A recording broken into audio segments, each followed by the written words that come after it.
This shaky amateur video captures the last moments of 160 Syrian soldiers as they are led across the desert to their death. They had been captured by Islamic State militants, who were to show no mercy. The images were shot in late August, and they were sent to RFERL's Uzbek service by an Uzbek citizen who claimed that he took part in a massacre that made headlines around the world. Recently, another Uzbek got in touch from Syria. Seen here joking with children, he also uploaded video, introducing himself as 44-year-old Abu Uzman.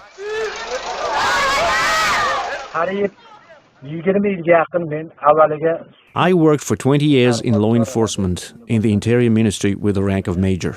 After leaving at my own request, I came to Russia to work. There, Allah gave me faith, showed me the right path, and I came to Syria for jihad. I want to say publicly that for over 20 years, I helped to persecute innocent Muslims in my country. Now, thanks God, I'm in Syria. There are many mujahideen here who have come with their families, their wives and children. Inshallah, we will establish an Islamic State across Central Asia and drive the infidels before us. Hundreds of others have made the same journey from Central Asia. Uzbekistan has probably provided the greatest number, although these figures are only estimates made by local governments and media. The Tajik Islamic authorities recently issued a fatwa against fighting in Syria or Iraq, but it may have come too late.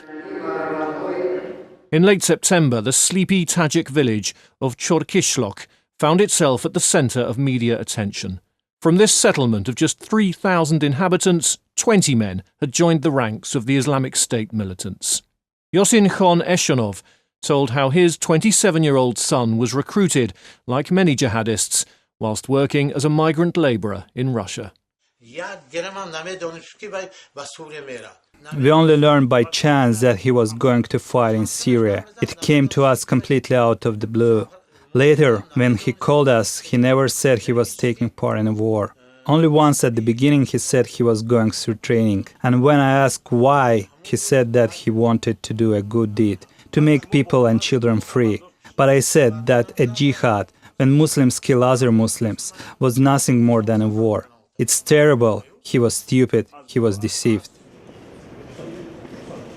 At the summit of the Shanghai Cooperation Organization, held in Tajikistan in September, Central Asian leaders reaffirmed their commitment to fight terrorism.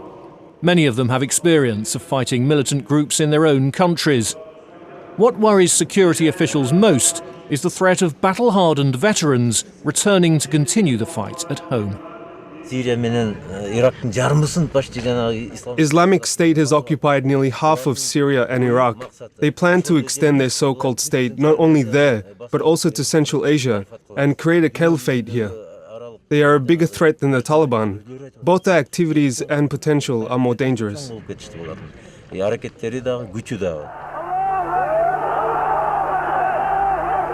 There's nothing new about violent Islamist extremism in Central Asia. After the collapse of the Soviet Union in 1991, the Uzbek leader Islam Karimov famously kneeled before militants demanding Sharia law. He later confronted them, facing down a series of bombings and shootings with a campaign of repression, which critics said radicalized many moderate Muslims. Recently, the black flag of Islamic State was hung from a bridge in the middle of Tashkent, the Uzbek capital. Central Asian militants have found a new call to arms.